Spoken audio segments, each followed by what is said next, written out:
Hi, I'm Andrea. Welcome to my channel, I Need More Lives. Hi guys, my kid is sick right now, so I don't know how much time I have to talk, but I'm going to talk until he starts crying. Anyway, this is something that I have written down over the past couple of months, what I wanted to start anew this year. And you don't have to wait until the new year to actually start what you want to do, but I was kind of like preparing for this. These are things that I would like to happen, not necessarily going to happen all at once, but they're just goals that I set for myself, and I want to share them with you, put them out in the world. Maybe you can relate. If you say something and you try to make it true, at least you're one step closer to it becoming real than if you just kept it in your head and kept it your own idea. So hopefully by speaking these words, they will come true.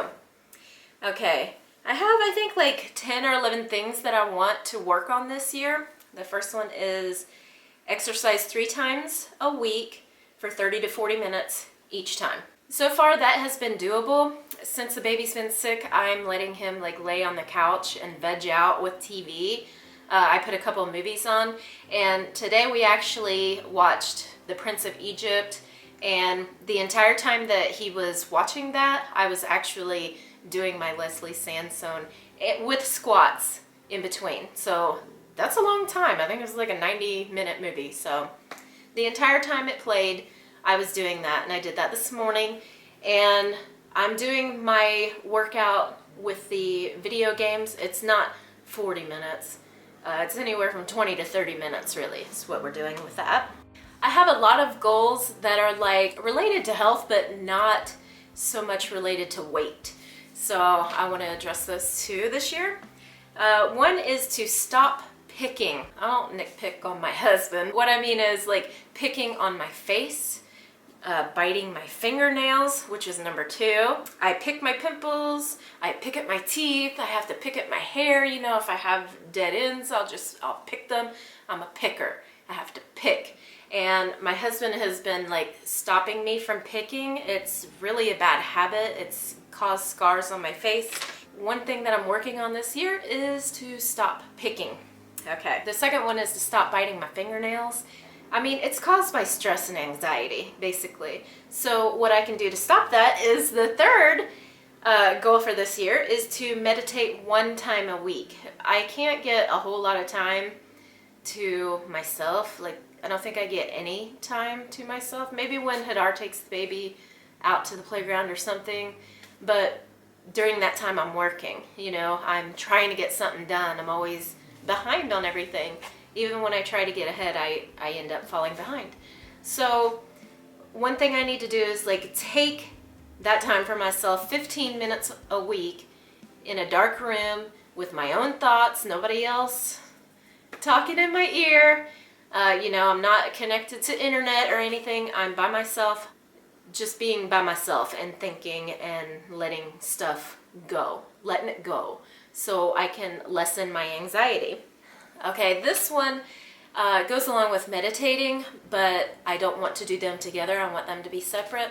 I want to be able to take a soaking bath once a week, and it's really hard to do when you have a little one running around because yeah, they'll come in the bathroom with you and they're like, hey, what are you doing? And start poking you. I mean, my baby does that already. Hadar, he kind of gives me my privacy when I'm in the bathtub, you know, when I'm taking a bath, and he offers to watch the baby while I'm taking a bath. I have the keratosis pilaris, and I need time to exfoliate that and to scrub, really scrub, and it helps if you soak in a tub. That's one of my goals this year, to do that. I know it's like you're setting a goal to take a bath, but yeah, because my time management is horrible, and that's the next goal, is to get a schedule and stick to it. I have 2 schedules that I've printed out this year that I tried to follow, and I just wasn't able to. It's because I am a perfectionist in the way that if it isn't perfect, I won't do it. So yeah, that's what I'm trying to work on this year. Just getting it done, working on it, until I can make it perfect. It doesn't have to be perfect right now. Just do it. Just do it. Just do it. Like, just do it. Shut up. Just do it. That's in my head all the time. You know, like this morning I woke up and I said, oh my goodness, because my baby's been sick for 3 days, and really sick, like zombified sick, and his breathing is really bad. It's very congested. He's snoring while he's awake, while he's eating. It literally sounds like he's snorting. He has been waking me up probably every 30 minutes with his cry whine in his sleep. And, you know, I go in to check on him and he's asleep, but if I check on him and actually wake him up, then he's up for like 30 minutes. Yeah, I got off track there, didn't I? Sorry. I haven't been able to get very much sleep lately. Okay. Oh, here's one that I've actually already started, and it is working out pretty good for me.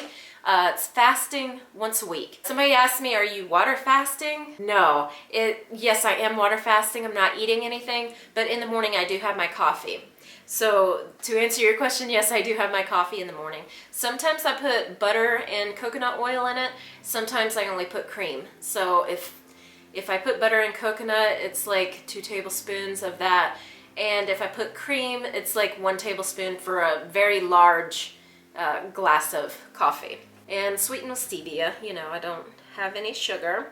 Oh, and this year, if I am not water fasting, which I've really thought about doing maybe a 2 or 3 week water fast this year, because I do have some breathing problems that are not getting better. I've had them for over a year now, so it's become like a chronic problem. And I have to take inhaler for it, and I don't want to take inhaler for it. So I have thought about doing a water fast, like an extended water fast for 2 or 3 weeks. I notice on the days that I don't eat anything, I can breathe so much better. And I use my rescue inhaler, which I have become dependent on, a lot less when I water fast. I don't know if it's like the process of like me having to digest food that makes it harder to breathe, or like if my stomach and getting full in my stomach is like pressing on my lungs and making it harder, or if just the natural detox of water fasting is helping me to breathe. But I feel so much better when I don't eat. It's like literally night and day. Today is a coffee fast day because all I've had today is coffee, and it is a little after 2 o'clock p.m. So I won't eat the rest of the day. I just had my coffee this morning, probably about 6:30 in the morning, and it's 2. I feel great. I've had to take my rescue inhaler once today, probably like 2.5 hours ago while I was cleaning. I would definitely like to get off the inhaler 100% this year. That could be something that a water fast could help me with. And if I have to do that during my ketogenic diet, then I'll just do that. I'm not locked into this, but I want to stay on ketogenic diet for the rest of this year. Because I do want to show that this diet does make you feel good and it does work. I have a problem with food, okay? So sometimes I go off track, okay?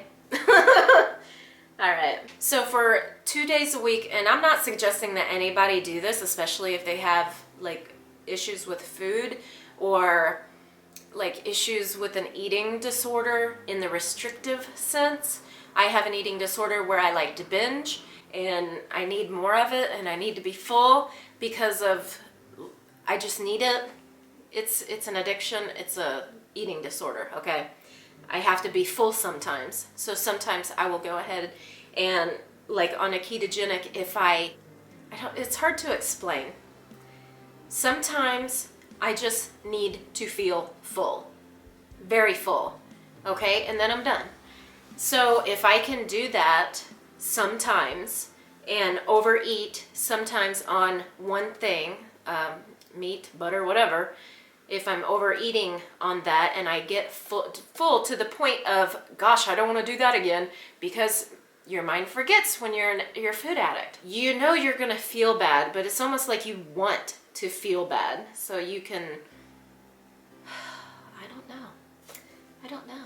It's a very hard thing to describe to somebody if they don't have that eating disorder. But if you have like an eating disorder where you are constantly restricting your calories and it's like more into the anorexia And yes, a fat person can be anorexic, definitely. Anorexia is like constantly under eating, basically. If you eat under 500 calories a day and you take this to a point where you're doing it every day and then you binge and then you throw up, these are eating disorders, okay? So if you have a restrictive eating disorder, I don't suggest you do this. It's just like a disclaimer so you don't see me losing 3 pounds on this day when I restrict my calories and be like, oh, I should do that every day, because you shouldn't. Now I've written this as one of my goals. 2 days a week, I want to actually start counting calories. And this is really hard for me because whenever I do start to count calories, I kind of make an obsession. It gets bad for me. Like, I want to write everything down and I want to be very precise with it. And that's where the perfection thing comes in. So I don't want to be obsessive about it. So I'm going to try it for 2 days a week. And I'm going to calorie restrict on those days. I want to go under 1,000 calories. Okay, now on to my goals, like my weight loss goals in numbers.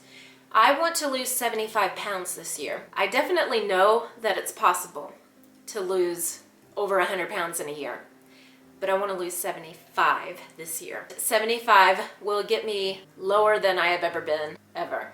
First 25 pounds, which I'm well on my way to getting right now even, I want to lose before March. So I don't think that's gonna be an issue. I wanna lose 50 pounds by June, 75 pounds by September, but I'm giving myself until December, you know, the end of the year. So I wanna lose 75 pounds this year. And to have it written out like this is like, this is something that I've looked at every single day for the past couple of months now. So this is what I want.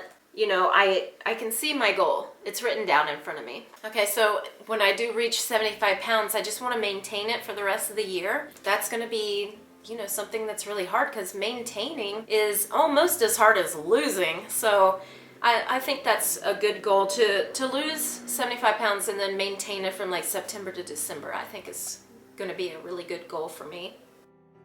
And then I have some lifestyle goals that will help me and my family. That they have to do with my social anxiety, going out, doing things in front of people. Being alone in public is probably one of the hardest things for me to do. Like to go to a movie theater by myself, especially in this country. Oh my gosh. I don't think I'd be able to do it at all. But I have written down that I want to leave my house at least twice a week. It would have to be with my baby too, you know, so I wouldn't be totally alone. But leave my house at least twice a week.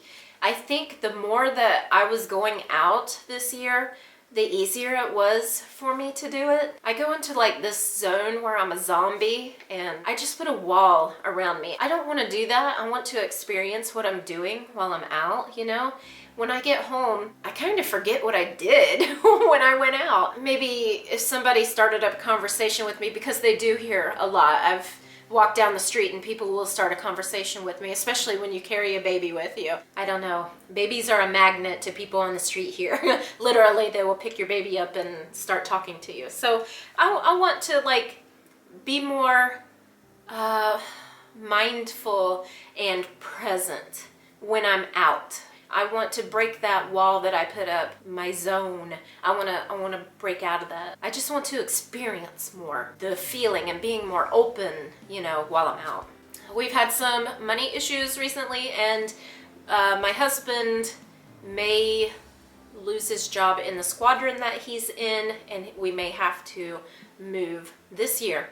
We will know within, I think, 2 months whether we're going to have to move this year or whether we can stay if his squadron is staying the same.